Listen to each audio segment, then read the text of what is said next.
Ahoy!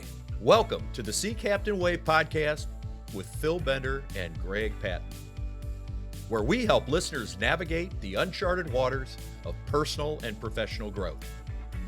The Sea Captain Way is about energizing top performers to take on risks and push beyond their comfort zone to pursue life-changing goals and achieve peak performance. We're going to help you build your vision by showing you how to break free of boundaries that are holding you back.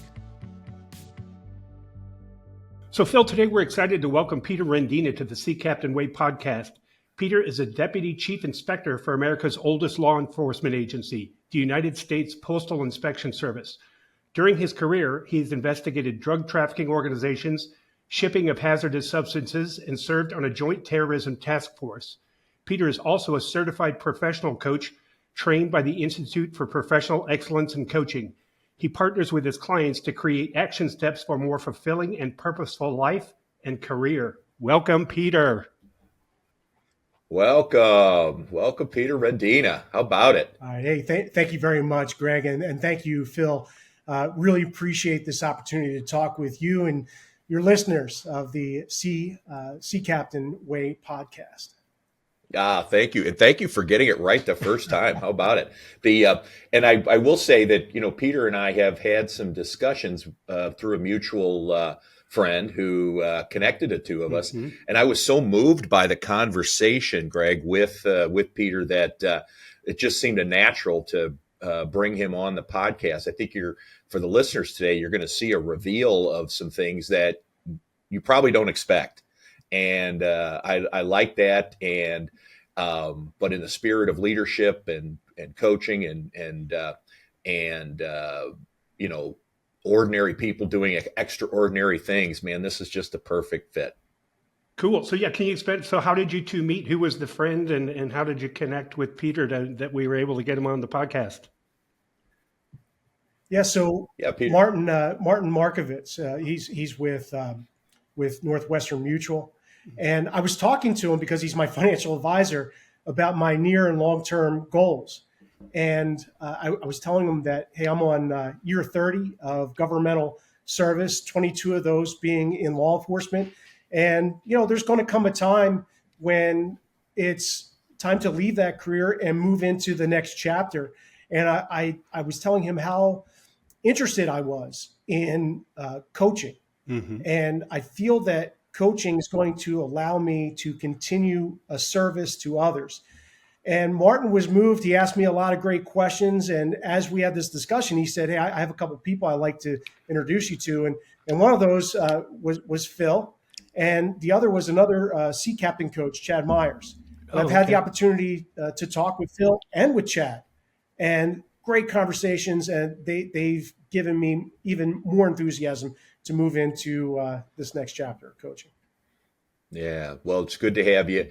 And so let's get started. So tell us what's involved in your role as the Deputy Chief Inspector at the United States Postal Inspection Service. Yeah, Phil, enlighten us. I've been explaining this role to my family for 23 years every time I go see them at Thanksgiving and Christmas, and they still don't understand. But in my current role today, I directly support the Chief Postal Inspector, and that's in carrying out everything we do to support our mission. That's to support and protect the Postal Service, the 630,000 employees, millions of customers at 60 million delivery points that we visit 6 days a week. Sometimes we hit addresses on that Sunday to deliver various packages. We enforce over 200 federal statutes that protect the United States mail and the Postal Service from criminal attack or possible dangerous use. And the most important thing that we do is ensure America's confidence in the United States mail.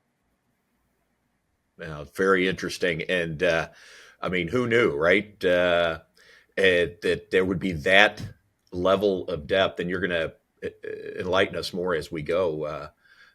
Greg, crazy stuff, right? Yeah. So I'm going to kind of revisit. So Peter, you mentioned during a previous conversation that as a federal agent, you have a mandatory retirement age of 57, and there's some criteria that would allow you to retire even earlier.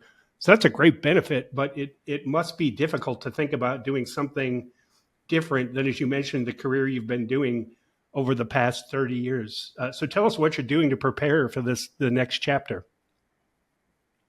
Yeah, so being a part of the law enforcement community, whether you're a federal agent as a U.S. Postal Inspector, or maybe you're one of our uniformed postal police, you identify as that badge, as that credential, because it's our characters like ingrained in us, and we've had a lifetime of service to those people that we protect.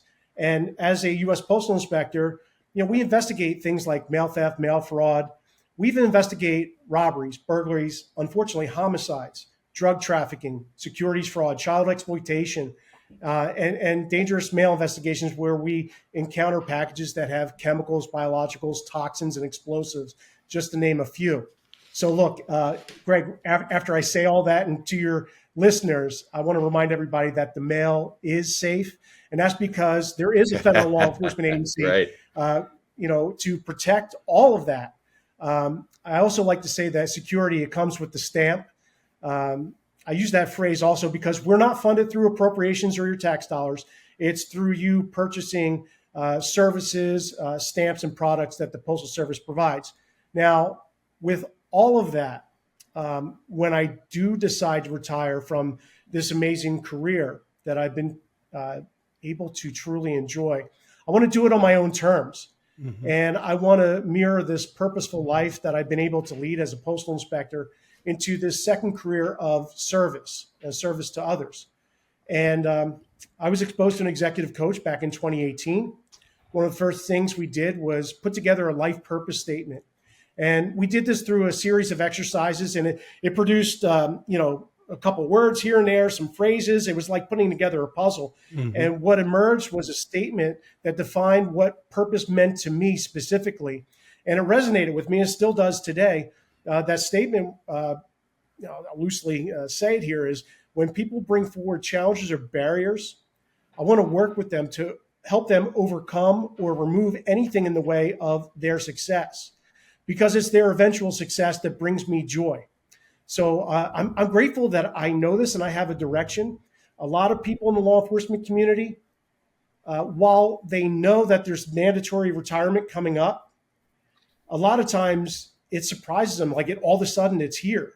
And then they feel lost because they feel like they lost their sense of purpose and don't realize that all the things that they've experienced and that they've been trained on, they can take it into a next chapter without that badge, without that credential, and still help people and serve people in other ways. So well said. I mean, Greg is, what you can tell here is based upon our conversation, how moved I was by the things that he was sharing, just his experiences, not only in his current world, but the transfer of that. And in fact, even the mandatory retirement, which is a difficult thing for people in their transitions, is to, what does that next chapter look like? Especially when you're, 57, I think, Peter, was the mandatory age. And the runway is not as long as it is when you're 40. That's right. So it really takes a coach, as I like to say, when you're on climbing Mount Everest, you need a Sherpa and a guide. How do you apply your coaching skills as a current leader in the United States Postal Inspection Service? Yeah, so at the Postal Inspection Service, we have our vision. It's the roadmap, Phil, that you talk about often. We have a vision, we have a mission, we have our guiding principles, of accountability, integrity, respect, and excellence. But then we also have leadership principles. And one of those leadership principles, we call it serve boldly. And it's really calling for an action of having a growth mindset. So over the last year or so, all the certification work that I've been doing through IPEC and developing myself as a coach has helped me grow as a leader. So you would think that after all this time that I've had on the job, that, what's there left to learn? I am still learning, and I'm applying what I'm learning to the workplace. And I believe that I've become a better leader because innately, I want to fix people's problems. So, Greg, if you came to me with an issue, you're having difficulty talking with Phil and getting Phil to really understand you, what I want to do is tell you how to fix that. Okay. But as a coach, I understand that you do have the answer within you, that I should partner with you to help you overcome that difficulty.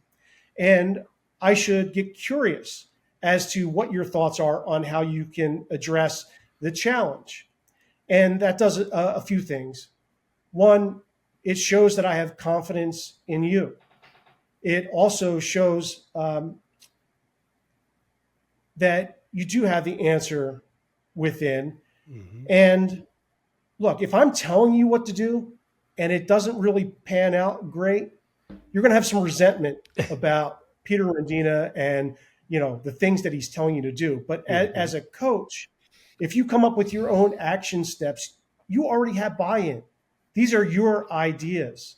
These are things that you want to do. There's a greater chance that you're going to carry out those action steps to get you to success and where you want to be.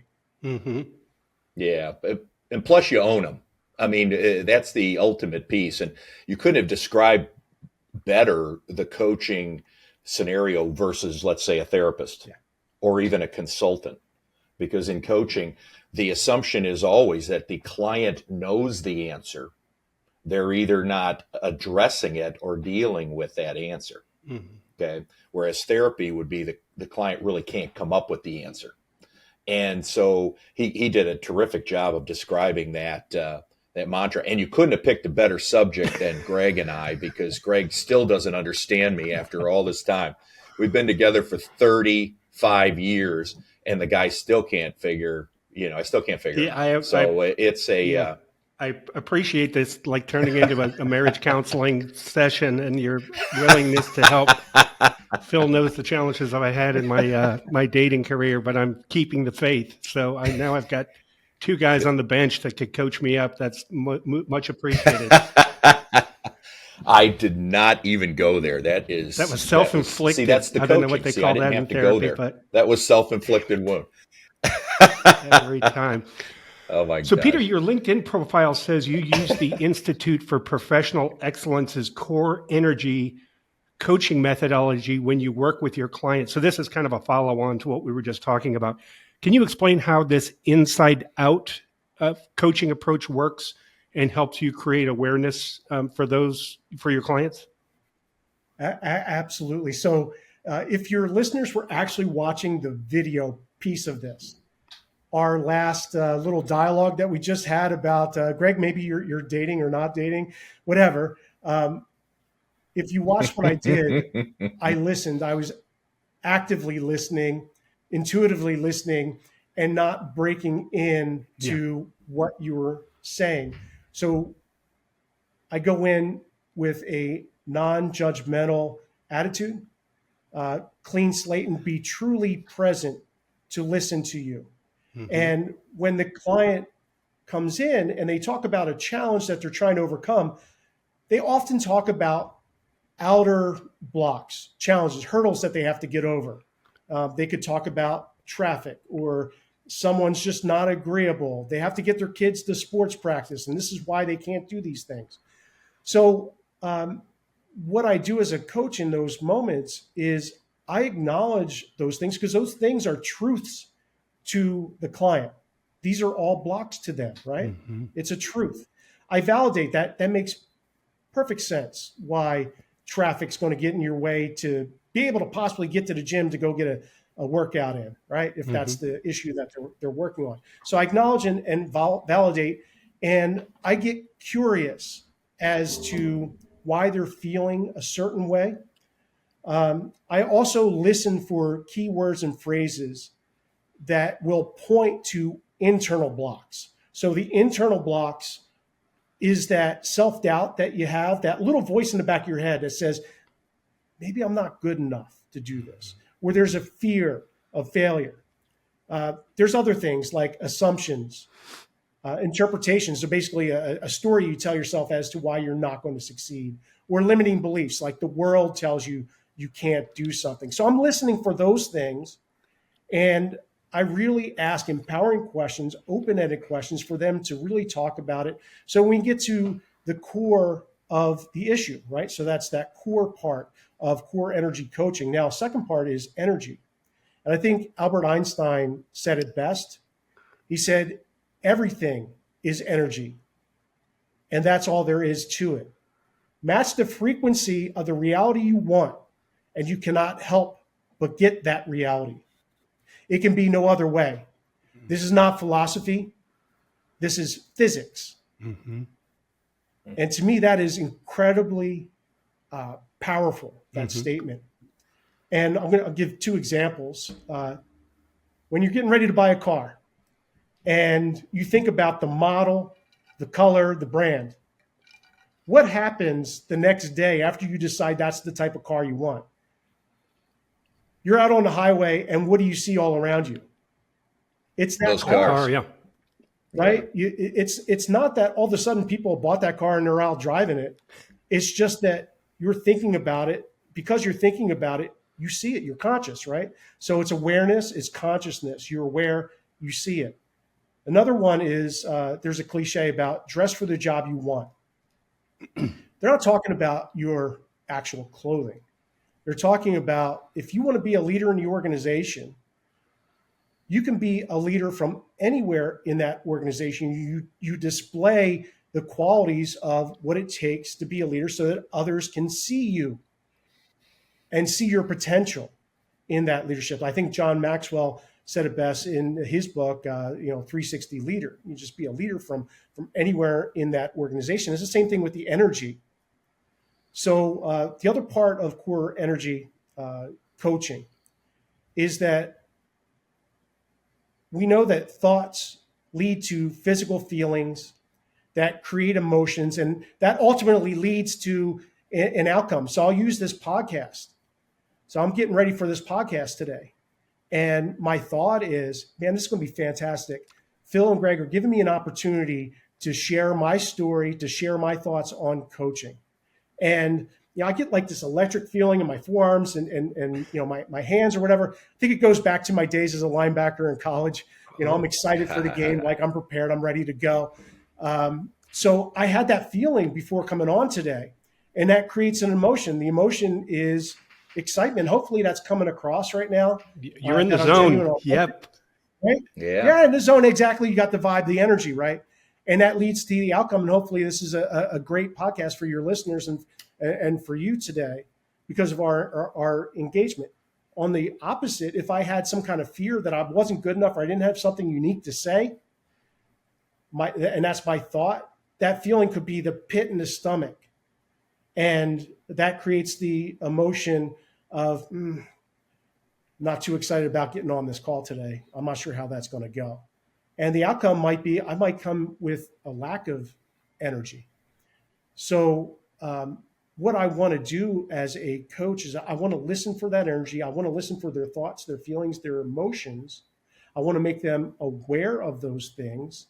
And I want them to consciously choose how they're going to go into that next situation, right? And I really want to focus on shifting my clients' catabolic energy, that tear down energy. Basically, you get these hormones that kind of go through your system when you feel catabolic energy of adrenaline and cortisol, and it's draining. It might give you a burst of energy in a moment, but then you get incredibly tired. Then there's anabolic energy, and that's a building up energy. That's going to give you momentum. That's going to give you that excitement to be successful and a win-win thought process. So these are the things that I try to do as a core energy coach. Yeah. And what an awareness, right? Leadership and coaching are two separate things, but man, are great leaders good coaches. Okay. And so it's not always, it's not always connected, but boy, your ability to be insightful as Peter has been, Greg, Yep. I mean, it's just exciting. Yeah. So we had a chance to talk before the podcast, and I didn't pick up on the fact you were a linebacker. Is that mindset come in play as an enforcer for the post office? Did you have a cool nickname like Samurai Pete or something? Yeah. Well, I think it was Postal Pete. Was the Oh, nickname. okay. Well, that's a low key kind of a.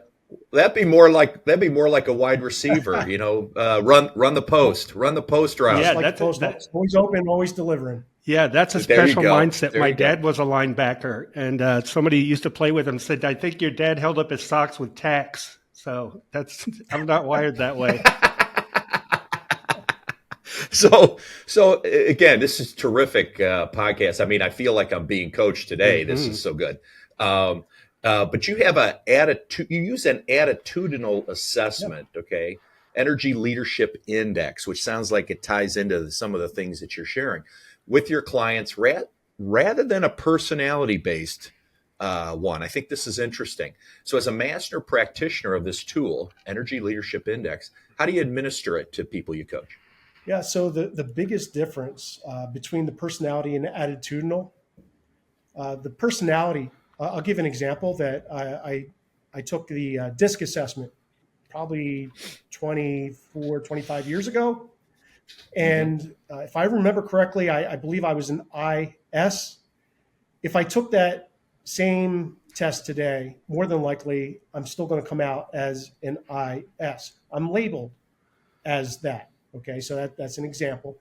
The ELI assessment, as being an attitudinal assessment, I can change the outcomes of that exam. And I'll give you an example here. We're all shaped by our experiences, right? It starts, from the time you're born and your parents or your caretakers, they're giving you a belief system. They're providing you your values. And as you grow older, you're exposed to more and more people. There are more and more people that are influential in your life, and you have your own experiences that you're learning from. These experiences, this belief system, your values, those are the lenses in which you see. So, Phil, if I give you a pair of glasses, because Greg already has his on, I have mine on. These lenses, if I have red, Greg has green, and you have blue, Phil, we could have a conversation about what's visible on our screens right now. So, I know that there's a microphone, there's some headphones, there's a wall, a sign right behind you guys.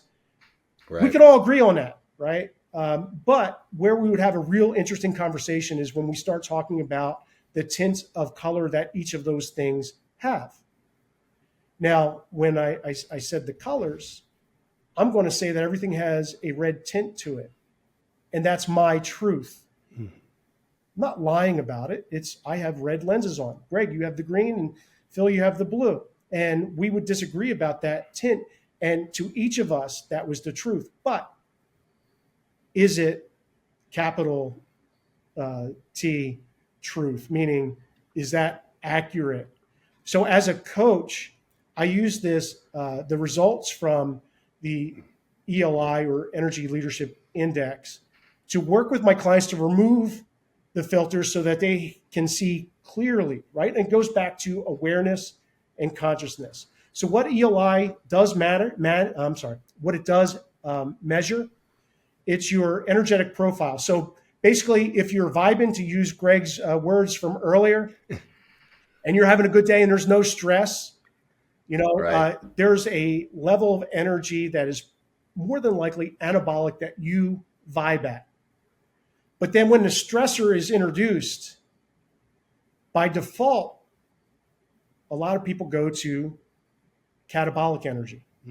And Phil, it goes back to the lizard brain. It goes back to fight or flight. So catabolic, if a stressor is introduced to me, I know based on my ELI results, I go to victim mode, lethargy, apathy. So if I'm presenting to the boardroom an idea that I have, and I've got people shooting holes in it or just not agreeing with it, a lot of times I'll sit back and go, all right, well, what do you want to do? Yeah. That's not how I want to show up. Yeah. That's not how the linebacker is going to show up either. I would probably, as a linebacker, show up with what we call level 2 energy, and that's the fight energy. That's being defiant. That's seeing conflict everywhere, right? And fighting for what I need. Mm-hmm. When I get the results back with the client and I work with the client and we show them the two charts, here's where you are when no stress, here's where you are with stress. The clients often say, I'm kind of disappointed with how I show up with stress, but I reassure them that, hey, this is most of us. This is where our default mode goes. And what I like to work with the clients on is recognize when they go to fight or flight and then choose, does that serve you in the moment? Because if it serves you in the moment and you consciously choose to either lay back or to fight, good for you. Do it. If it serves you, if it serves the people around you, but be conscious not to stay there too long. Go back to where you like to resonate at a higher level. Win-win situations, connected situations where you see that there's connection with everything, there's synergy. So I want to work with the clients on being conscious of where they are, be aware of choosing how they respond to stimulus. So that's what that ELI assessment's all about. Well, there's so many things that are coming from that. And that, again, is being present with the client so that they understand this.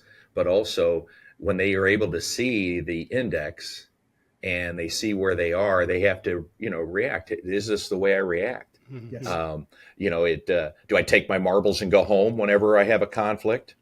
Or do I just spread acid all over the room, right? Or in Peter's case, do I end up tackling people? So it's all a part of knowing self, knowing how I respond in certain situations. You cited a study from the Institute for Professional Excellence to us that validates the idea that people with higher energy accrue a greater sense of life satisfaction. What does this mean for businesses and company culture? Yeah, absolutely. So IPEC, they commissioned this study with a leading expert in statistical research and an evaluative analyst, right? So the study, it included over 1,000 people that were part of it, right? And they focused on 14 key areas of life. And I'm not going to name all 14, but some of the important ones are leadership ability, productivity, work-life balance. How many of us struggle with work-life balance, right? Communication skills and time management, just to name a few of those. And what the study looked at was that combination of where you're at when you're totally vibing. So what we call the energetic profile. What was your average score there? And then they did an average of when stressors came into your situation. So that is your energetic stress reaction. They took those two, they had an average, right?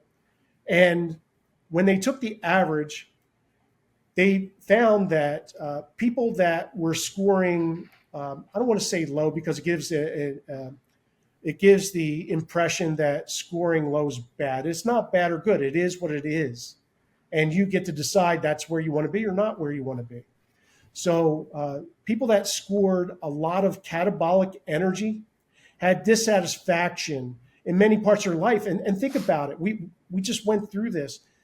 Do you want to go through life in situations in a victim mode, like things are just happening to you and you're not taking action, and it's just, you're stuck? Mm-hmm. Or do you want to go through life with constant conflict and it's you versus the world? Right? That's a difficult way to go through life. But if you have anabolic energy where you're serving others, you see win-win situations, you see connectiveness, or look, you're a creator of all things within your life. That is incredibly powerful. Mm-hmm. So if you're working with a coach on consciousness of how you show up in various situations, of being able to identify when catabolic energy is about to hit, right? So I already talked about the thoughts, the feelings, and emotions. If I get that pit in my stomach, mm-hmm. I now know that, you know what? You need to slow down to speed up. You need to pause for a second. Something just caused me stress.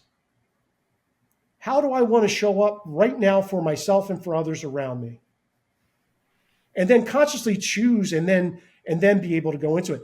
I'm much more satisfied now in all areas of my life because I'm consciously choosing to create how I'm going to be in every situation.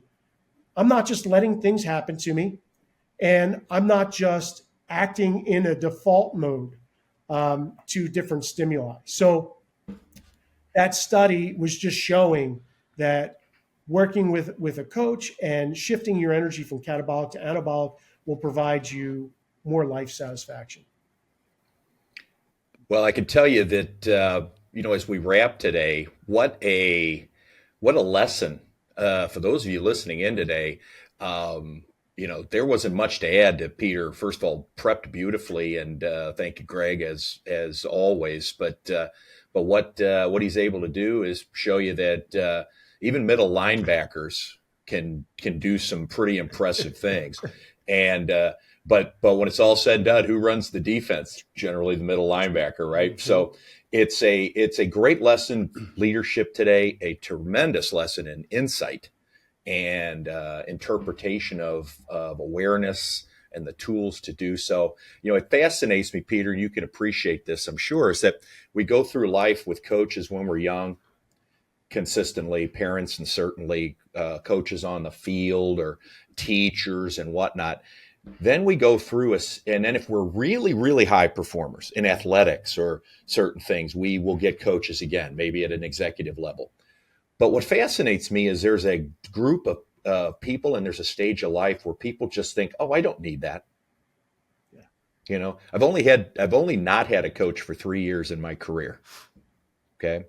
Those were the worst 3 years I had, where I had, I'm just talking to myself all the time. So I think, Peter, what you shared today, Greg, I think this was a absolute home run podcast.